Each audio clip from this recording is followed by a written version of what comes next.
Gente, como aqui já foi dito, os adolescentes escolheram, foram eles que escolheram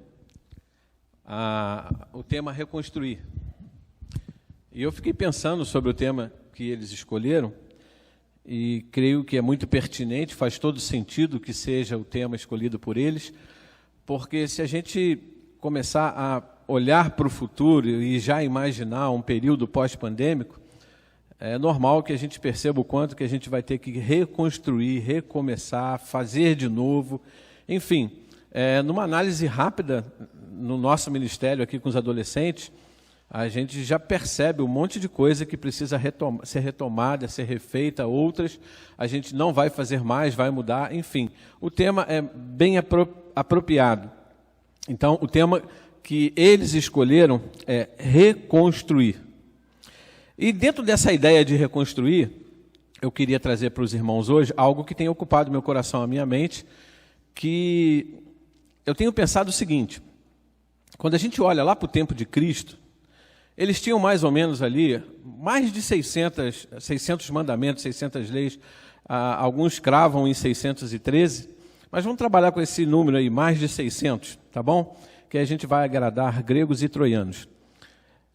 E aí Jesus vem e coloca todas essas leis e mandamentos dependendo de dois: amar a Deus sobre todas as coisas e ao próximo como a ti mesmo. Ele diz assim, toda a lei depende desses dois mandamentos. Então, Jesus, no seu tempo, simplificou, e eu acredito que, ao longo do tempo, de lá para cá, a gente está complicando. A gente está fazendo o caminho de volta daquilo que Jesus fez. Então, eu acredito que a gente também precisa, enquanto igreja, ser reconstruído nesse aspecto. Porque a medida, é lógico que hoje a gente não fala mais lei, mandamentos, a gente deu outros nomes, né? Ensinamentos, doutrinas, teologias. Eu acredito que ao longo do tempo em que a igreja nasceu e existe até hoje, a gente pode perceber que não são poucos ensinamentos, doutrinas, teologias que surgiram de lá para cá. E sem que percebêssemos, eu acredito que não há, nem sempre há maldade nisso, a gente foi se descolando, se desprendendo desses dois mandamentos que Jesus deixou, que é base para todos os outros que vieram ou que já existiam. E é sobre isso que eu vou estar tratando com vocês. A gente vai fazer uma leitura bíblica lá no Evangelho de João. Eu vou usar aqui a versão da NVI. No capítulo 7, a gente vai do verso 28 ao 32, depois do 40 ao 53, são 19 versículos no total. Eu vou ler, você me acompanha, a minha versão é NVI, eu não sei qual é a sua aí que você tem no banco ou no seu celular. Então, vamos para o texto, né, de João, o Evangelho de João, o Evangelho de Jesus Cristo, segundo escreveu João, a partir do verso 28 do capítulo 7. Diz assim o texto: enquanto ensinava no pátio do templo, Jesus exclamou: sim, vocês me conhecem e sabem de onde eu sou. Eu não estou aqui por mim mesmo, mas aquele que me enviou é verdadeiro. Vocês não o conhecem, mas eu o conheço, porque venho da parte dele e ele me enviou. Então tentaram prendê-lo, mas ninguém lhe pôs as mãos, porque a sua hora ainda não havia chegado. Assim mesmo, muitos dentre a multidão creram nele e diziam: quando Cristo vier, fará mais sinais miraculosos. Perguntaram, né? Quando Cristo vier, fará mais sinais miraculosos que este homem fez? Os fariseus, ouvindo a multidão falando essas coisas a respeito dele, então os chefes dos sacerdotes e os fariseus enviaram guardas do templo para o prenderem. E agora a gente salta lá por verso 40. Ouvindo as suas palavras, alguns dentre o povo disseram: certamente este homem é o profeta. Outros disseram: ele é o Cristo. Ainda outros perguntaram: como pode o Cristo vir da Galileia? A Escritura não diz que o Cristo virá da descendência de Davi, da cidade de Belém, onde viveu Davi? Assim o povo ficou dividido, por causa de Jesus. Alguns queriam prendê-lo, mas ninguém lhe pôs as mãos. Finalmente, os guardas do templo voltaram aos chefes dos sacerdotes e dos fariseus, os quais lhe perguntaram: por que vocês não o trouxeram? Ninguém, respondeu os guardas, ninguém jamais falou da maneira como este homem fala, declararam os guardas.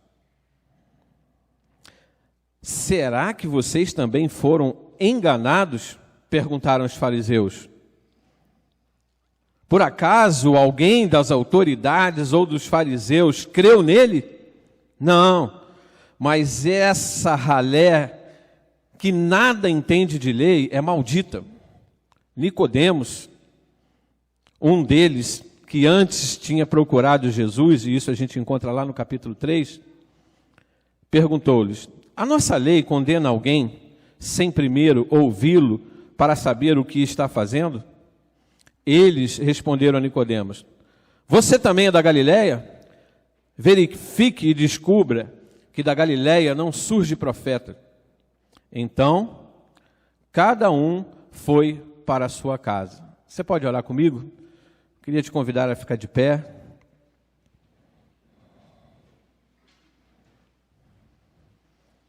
Bem disse o pastor. Está bonita a igreja hoje, né, pastor? A vontade de pedir vocês para fechar o corredor, dar a mão e se abraçar é enorme, mas a gente ainda não pode. Eu queria te desafiar a estarmos orando agora, para que Deus nos abençoe. Deus, nós acabamos de ler uma porção da Tua Palavra. E queremos te pedir, Senhor Deus, em nome e por amor de Jesus Cristo, que o Senhor passeie pelos corredores da nossa alma e ministre a Tua Palavra, o Teu querer a cada um de nós. Que cada um de nós possamos ser, de acordo com o Teu propósito e a Tua medida, ser alcançados pelo Teu querer, ser abençoados, sermos edificados e dar mais um passo na Tua direção. Abençoa cada um de nós, em nome e por amor de Jesus Cristo. Amém e amém. Você pode sentar. Deixa eu contextualizar rapidinho, antes da gente tratar de alguns pontos aqui. Jesus está na Galileia. Aqui era a ocasião da festa dos tabernáculos, uma festa que dura 7 dias. Jesus então parte para a Judéia para participar dessa festa. Jesus chega lá mais ou menos no meio da festa. Provavelmente Jesus chegou lá no 4º dia dos 7 que haviam de festa. E no 7º dia ele prega. E depois da palavra de Jesus, acontece o texto que acabamos de ler. E aí então a gente chega aqui. E eu quero rapidamente, eu digo rapidamente mesmo, porque a gente ia precisar de mais tempo para tratar ponto a ponto. Mas eu quero passar rapidamente por todos eles, à exceção do 7º, porque é no 7º que eu quero me prender com vocês. Amém? Então eu vou estar falando aqui cada um deles rapidamente, só para que os irmãos entendam o porquê da ênfase no 7º ponto que separei para a gente estar meditando hoje. Primeiro ponto. No verso 43 diz assim: o povo ficou dividido por causa de Jesus. Ou seja, o povo estava brigando por causa de Jesus. Uns diziam que ele era o profeta, outros diziam que ele era o Cristo. Havia quem duvidava dele ser o Cristo por conta de acreditarem que ele era da Galileia e acreditavam que da Galileia não poderia vir o Cristo, porque o Cristo deveria vir de Belém. Não consideravam que Jesus veio de Belém. Enfim, uma confusão danada em torno de Cristo. Coisas que não acontecem hoje, não é verdade? Ninguém briga por causa de Cristo hoje, né? Não existe teologia que fazem confrontos, não existe briga de religião, de denominação, de pregadores, de música, coisa que hoje não existe. Mas naquela época existia. E eu achei interessante pontuar essa parte do texto, porque as pessoas estão brigando, estão se dividindo por causa de Jesus. Segundo ponto, a gente vai perceber nos versos 47 e 48, o seguinte: será que vocês também foram enganados? Perguntaram os fariseus. Isso é em função da resposta que os guardas trouxeram. Os guardas disseram o seguinte, no verso 46, o verso anterior: ninguém nunca falou como aquele homem. Eles vieram sem Jesus e voltaram dessa experiência maravilhados. E aí chega no verso 47, o que os fariseus dizem é o seguinte: será que vocês também foram enganados? E aí no verso 48, ele diz o seguinte: por acaso alguém das autoridades ou dos fariseus creu nele? Aqui eles estão dizendo para os guardas o seguinte: alguém de nós creu nele? Alguma autoridade da nossa denominação, da nossa religião, creu nele? Não, não creu. Como pode vocês crerem? Ou seja, a religião acima das Escrituras e do próprio Cristo. Crer naquele Cristo ali, ou nas Escrituras que falavam sobre ele, estava condicionado ao farisaísmo e à interpretação deles da lei. E eles não aceitavam que as pessoas que tiveram aquela experiência com Cristo crescem no Cristo. Os soldados também voltaram de lá maravilhados. O que eles ouvem é o seguinte: por que você creu? Nenhum de nós cremos. Por que você creu? A religião acima das Escrituras. A verdade não estava em Jesus e nem nas Escrituras. A verdade estava na religião dos fariseus, nos mestres do farisaísmo. E depois, no terceiro ponto, a gente vai perceber nos versos 48 e 49 a continuidade desse texto que acabamos de ler, e a resposta foi a seguinte: eles mesmos respondem a pergunta feita por eles.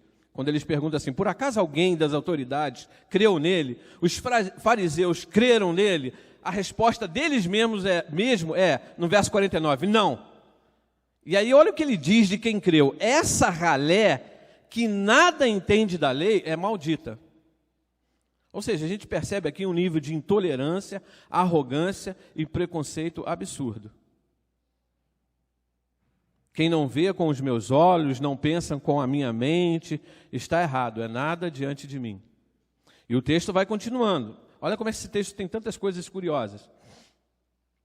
E aí, no verso 50, Nicodemos, um dos fariseus, que havia estado com Jesus lá no capítulo 3, se você voltar depois em casa e quiser dar uma conferida, esse homem, no calar da noite, foi ter com Jesus, e eles tiveram uma boa conversa. Nicodemos, um deles, que tinha procurado Jesus, perguntou: a nossa lei condena alguém sem primeiro ouvi-lo, para saber o que ele está fazendo? E aqui eu acho algo interessante demais, porque Nicodemos já havia estado com Jesus.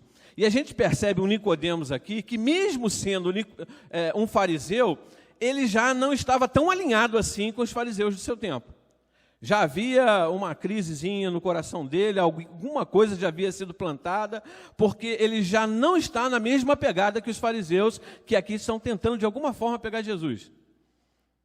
E aí ele vendo que os dele estavam fazendo algo de errado, de acordo com os seus costumes, ele pergunta para os dele: a nossa lei condena alguém sem primeiro ouvi-lo?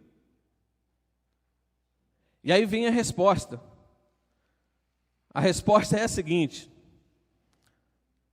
Antes da resposta, quando ele pergunta isso, ele deixa claro também que uma religião acima de Cristo das Escrituras não vê problema algum em contrariar as próprias leis e princípios. Porque Nicodemos está perguntando: é a nossa lei, e a nossa lei não nos ensina a fazer isso, condenar alguém sem antes ouvi-lo. Aí a resposta que vem depois diz o seguinte, verso 52. Eles responderam: você também é da Galileia? Indignados com Nicodemos, que era um deles, mas que tentava criar um diálogo, minimizar a situação ali, ouve dos seus pares: você também é da Galileia? Verifique, e você descobrirá que da Galileia não surge profeta. E é interessante, primeiro, Jesus não era da Galileia, ele era de Belém. Segundo, não é verdade que da Galileia não saiu profeta. Aí aqui é uma fake news, uma mentira. estava verificando alguns dados. Jonas, Osés e Naum eram da Galileia e provavelmente também Eliseu, Elias e Amós. Que seja um só é o suficiente para que essa afirmação aqui não seja verdadeira por parte dos fariseus. Então, para um religioso, um fariseu, mentir por conta do propósito que tem, não traz o menor constrangimento. Então, é nesse contexto aqui que eu quis relatar para vocês que a gente percebe Jesus fazendo uma diferença enorme em 2 episódios. Uma, no coração de Nicodemos.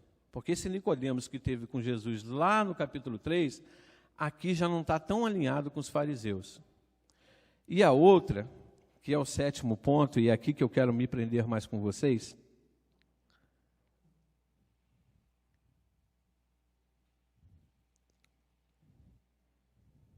O 7º ponto vai dizer o seguinte. Os guardas dizem o seguinte, ninguém jamais falou da maneira como esse homem fala. Percebam que há algo muito diferente, especial e sobrenatural em Jesus. Algo que escapa à nossa compreensão. Vejam que esses guardas, eles foram até onde Jesus estava para prender Jesus. E eles voltam de mãos vazias. Eles não prendem Jesus. Chegando onde estavam os fariseus perguntam o seguinte: por que vocês não prenderam Jesus? Cadê Jesus? Vocês não foram lá para isso? Por que não fizeram isso? E a resposta deles é justamente o versículo 46 aqui. Ninguém jamais falou da maneira como esse homem fala, declarou os guardas. E eu quero do fundo do coração. Qual é o nome que está escrito nessa placa aqui, gente? Está satisfeito? De novo, qual é o nome que está escrito nessa placa aqui? Melhorou um pouquinho. Qual o nome que está escrito nessa placa aqui?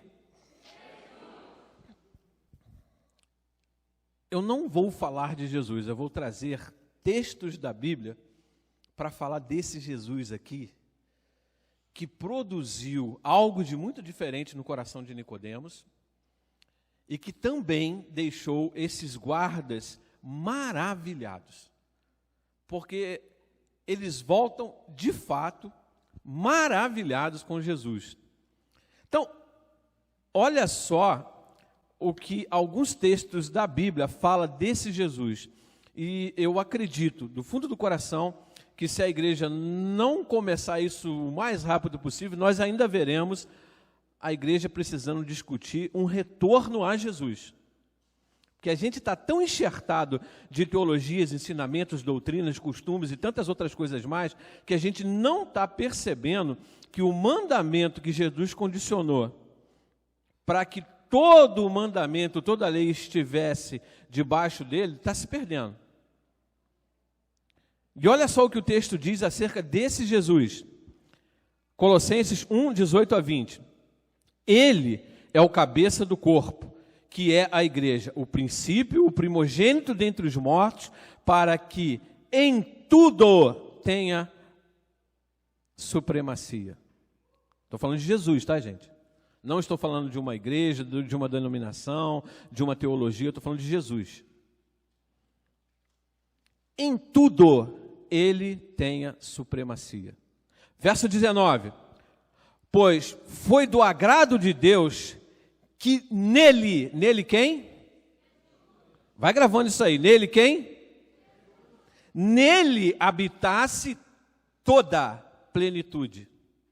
Nele quem? Verso 20. Por meio dele quem? Reconciliasse consigo todas as coisas, tanto as que estão na terra quanto as que estão no céu, estabelecendo a paz pelo seu sangue derramado na cruz. A gente precisa voltar para isso, gente. A gente precisa voltar a pensar nisso.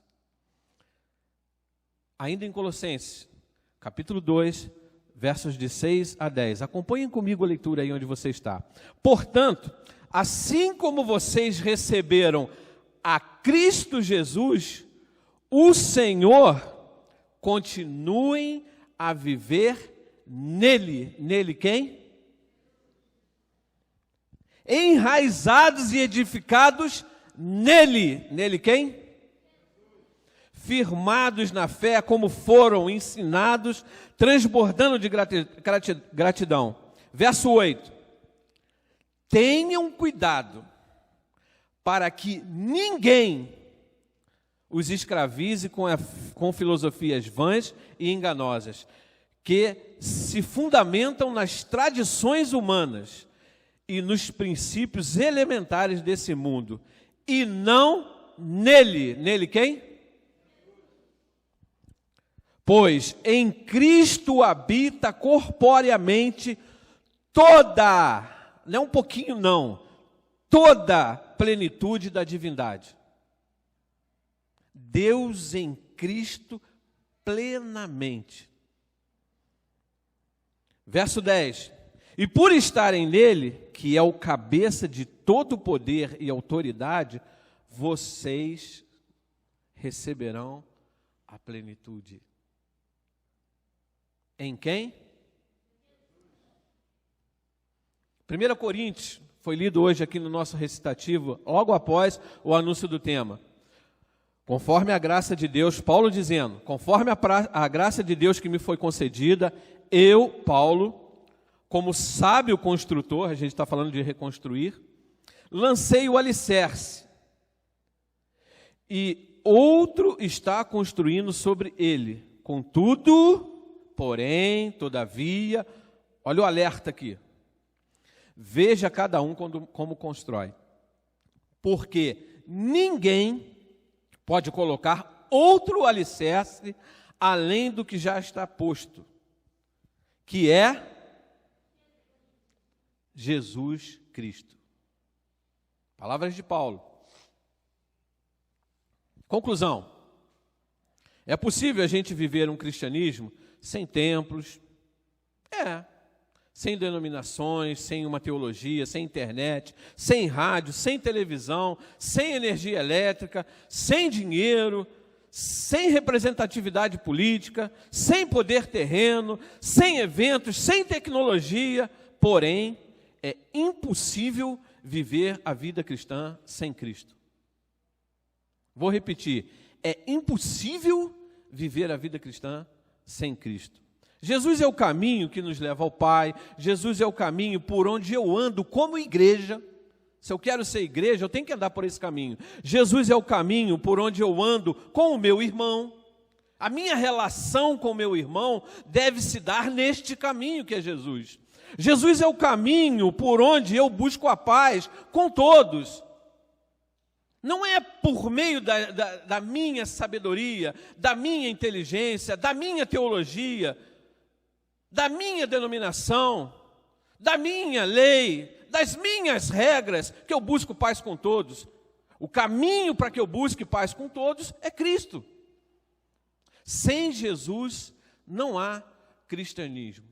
E aí eu separei um texto aqui para a gente ler, porque é um texto do apóstolo Pedro.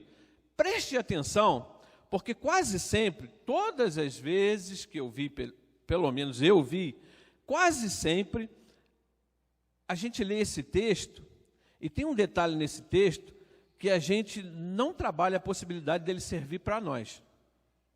Eu queria que você pensasse nisso.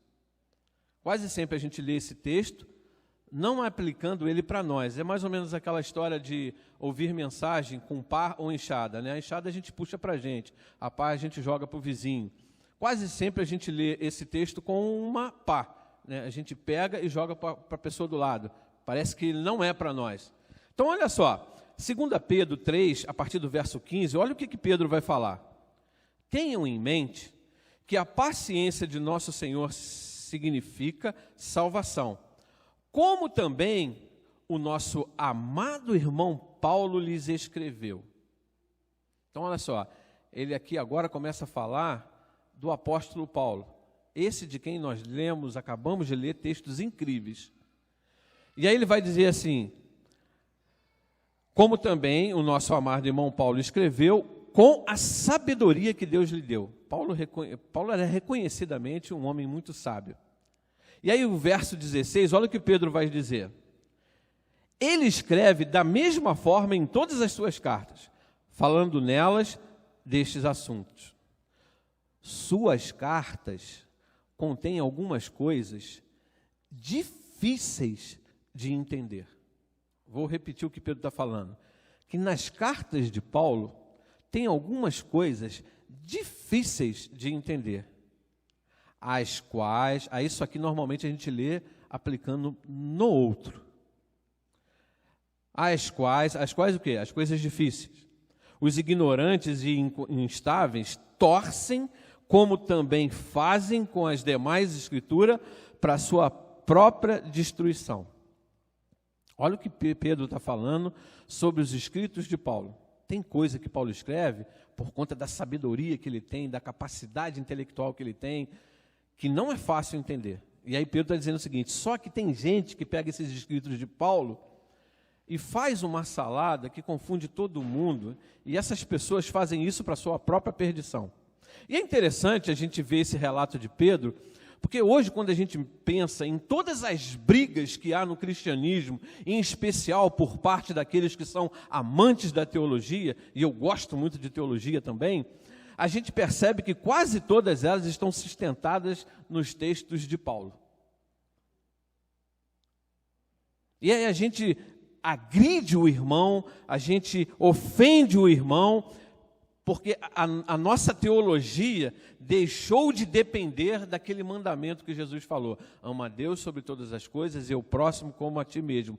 De toda a lei depende esses mandamentos. Se a nossa teologia não depender desses mandamentos, se os nossos ensinamentos não depender desses ensinamentos, se a nossa doutrina não depender desses ensinamentos, sem que percebamos, a gente vai se distanciando de Cristo, mas muito mesmo, e não se dá conta que está tentando viver um cristianismo sem Cristo. Verso 17, ele continua dizendo o seguinte, portanto, amados, sabendo disso o quê? Do que ele acabou de dizer acerca do texto de Paulo. Guardem-se para que não sejam levados pelo erro dos que não têm princípios morais, nem percam a sua firmeza e caiam. Mas aí, olha o conselho de Pedro, extremamente alinhado com tudo que lemos de Paulo. Verso 18, porém, cresçam na graça e no conhecimento de nosso Senhor e Salvador, Jesus. A Ele seja a glória, agora e para sempre. Amém. Eu acredito, disse isso para minha esposa, nesse tempo de pandemia, que quando a vida voltar ao normal também nos templos, a gente vai ter que fazer esse exercício, de gastar um tempo se aproximando de Jesus. A gente cantou aqui, eu quero voltar ao primeiro amor.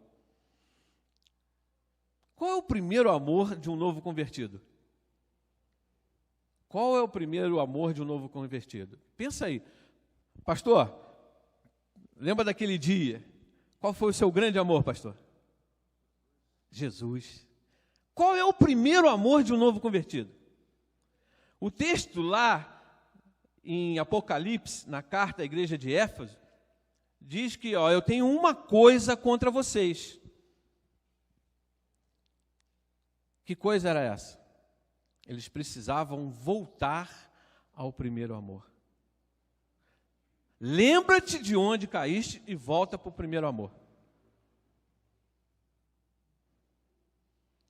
Me parece que essa canção nos sugere que eu preciso voltar para Jesus. Porque quem é o primeiro amor de um cristão? De um novo convertido? Cristo. E a gente precisa, assim como cantamos hoje, voltar para Cristo. Parar de discutir coisas que a gente tem discutido ao extremo. E Jesus saiu da nossa discussão. Gente, me veio à mente agora, não está no script, mas deixa eu lembrar de uma coisa para vocês. Quem quiser pode verificar isso no meu Facebook. Pastor, no dia 29 de junho, São Pedro é dia 29 de junho, não é isso? Estou certo? No dia 29 de junho, eu coloquei assim, 29 de junho, dia em que Pedro disse uma das frases mais lindas que está na Bíblia. Tu és o Cristo, Filho de Deus, para onde iremos nós, se só tu tens palavra de vida eterna? Foi o que eu escrevi no meu Facebook. Alguém aqui consegue entender alguma coisa de política nisso? Um cara entrou no meu Facebook e começou a falar um monte de coisa de política. Um irmão em Cristo. Eu falei, rapaz, eu até mostrei para o meu filho Roger. Eu falei, rapaz, eu estou falando do apóstolo Pedro. Hoje é dia 29, é dia dele. Eu não estou nem aí para a política. Eu acho lindo a frase que ele disse. Talvez você não prestou atenção. E aí, depois acho que caiu a ficha e ele me pediu desculpa, mas a gente está brigando por cada coisa, gente. Eu estava falando de Pedro, que disse uma frase que valorizava Cristo, e o cara vem com um assunto que nada a ver. Ninguém está livre disso. Eu também não estou. Até porque quem gosta de teologia, se não vigiar, entra nessa. E eu gosto. Eu gosto de ouvir pregadores. Eu gosto de ler livros. Então eu também estou nessa. Mas tem uma canção que eu amo de paixão e que quando a gente fazia visita com os adolescentes, assim que a gente assumiu, eu sempre, quando alguém falava assim, qual é a música que a gente vai cantar? Eu falava assim para o Brenner, Quebrantado. Aí, por fim, ninguém deixava mais eu pedir, porque eu sempre pedia Quebrantado. O João está rindo ali, né, João? Não é verdade? Eu sempre pedia, eu estou vendo ali o Sam, a Rafa, está todo mundo rindo, né? Aí pediram para eu não pedir mais, porque eu sempre pedia Quebrantado. E eu queria ler com você essa letra. Preste atenção no que essa letra diz. Eu olho para a cruz, e para a cruz eu vou. Do seu sofrer participar, da sua obra vou cantar. Meu Salvador na cruz mostrou o amor do Pai, o justo Deus. Pela cruz me chamou, gentilmente me atraiu. Não foi por força nem por violência. Eu, sem palavras, tal como o guarda lá dos fariseus que não conseguiu prender Jesus, eu, sem palavras, diz o cântico, me aproximo, quebrantado por seu amor. E merecida a vida, eu não merecia, nós não merecemos, ninguém merece, e merecida a vida, de graça recebi, de graça. Não havia o que eu pudesse fazer para ter, mas imerecida a vida, de graça recebi. Por sua cruz da morte me livrou, trouxe-me a vida. Eu estava condenado, mas agora pela cruz eu fui reconciliado. Pela cruz me chamou, gentilmente me atraiu, e eu, sem palavras, me aproximo, quebrantado por seu amor. Impressionante é o seu amor, é o que diz a música. Impressionante é o seu amor. Me redimiu e me mostrou o quanto Ele é fiel. Ele quem? Impressionante é o seu amor. Impressionante. Gente, Jesus é fascinante. E é Ele que o mundo precisa conhecer. E é dele que nós não temos falado. É Ele que não habita mais as nossas conversas, as nossas discussões, as nossas postagens nas redes sociais. Um cristianismo sem Jesus Cristo não dá. Eu quero encerrar aqui, enquanto o Caio vai tocar quebrantado, enquanto ele toca, eu queria que você refletisse em duas perguntas, para dois grupos distintos, cada um vai refletir em uma. Você que é cristão, o quanto você conhece de Jesus? Eu tenho um grupo com alguns adolescentes aqui, que o nome do grupo é Aprendei de Mim. Só pode falar de Jesus, mais nada. A proposta é essa. Ah, mas... Não, esse grupo, a gente faz um outro grupo para outra coisa. Mas esse é só para falar de Jesus, né? Só para falar de Jesus. Ah, mas e o João lá? Não, é só Jesus. Então, você que é cristão, o quanto você conhece de Jesus? Não estou falando de teologia, de livros, de pregadores. Estou falando de Jesus, o quanto você sabe de Jesus, o quanto Jesus é a base para as tuas tomadas de decisões, para aquilo que você posta, para as coisas que você escolhe, o quanto você sabe de Jesus. E você que não é um cristão, se houver um aqui entre nós, ou se houver um em casa, você que me ouve pelo YouTube, você que me vê pelo Facebook, você que...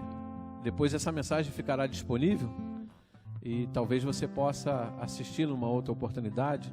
Então, para você também, você que não é cristão, você gostaria de conhecer esse Jesus de quem eu falei hoje? Acerca de quem Paulo escreveu? Acerca de quem Pedro escreveu? Esse Jesus que dividiu a história da humanidade, você queria conhecer, você quer conhecer mais desse Jesus? Enquanto o Caio toca, eu queria te desafiar a pensar, você que é cristão, quanto você conhece de Jesus? E você que não é, que tal conhecê-lo?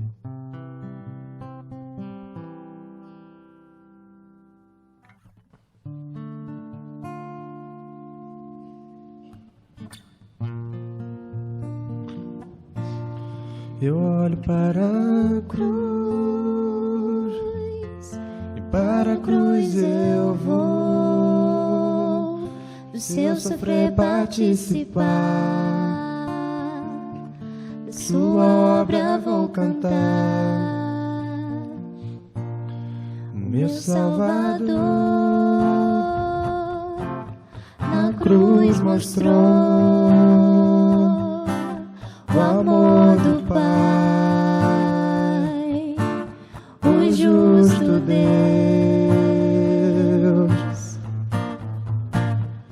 Pela cruz me chamou, gentilmente me atraiu e eu, sem palavras, me aproximo, quebrantado por seu amor.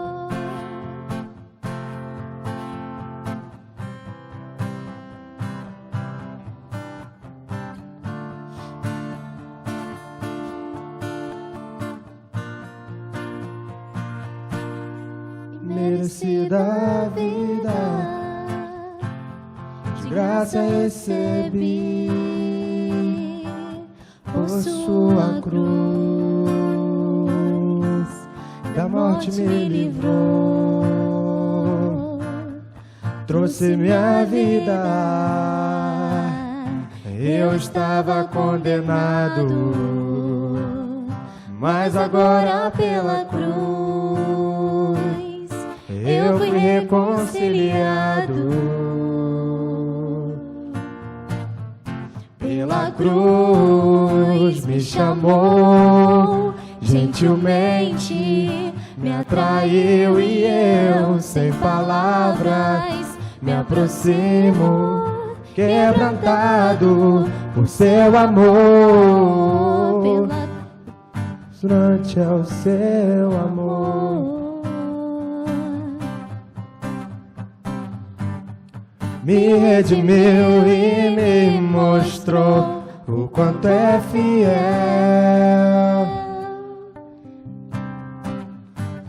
Impressionante é o seu amor. me redimiu e me mostrou o quanto é fiel. Pela cruz me chamou, gentilmente me atraiu e eu, sem palavras, me aproximo, quebrantado por seu amor.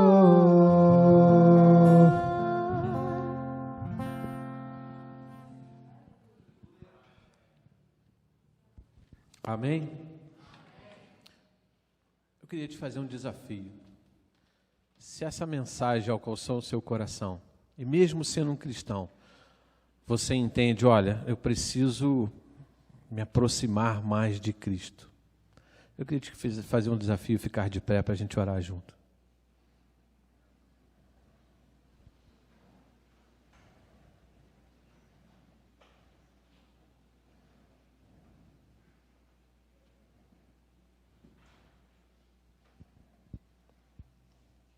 Eu não sei se entre nós aqui tem alguém nos visitando e que ainda não pertence a uma igreja, não é alguém que entregou a vida para Cristo.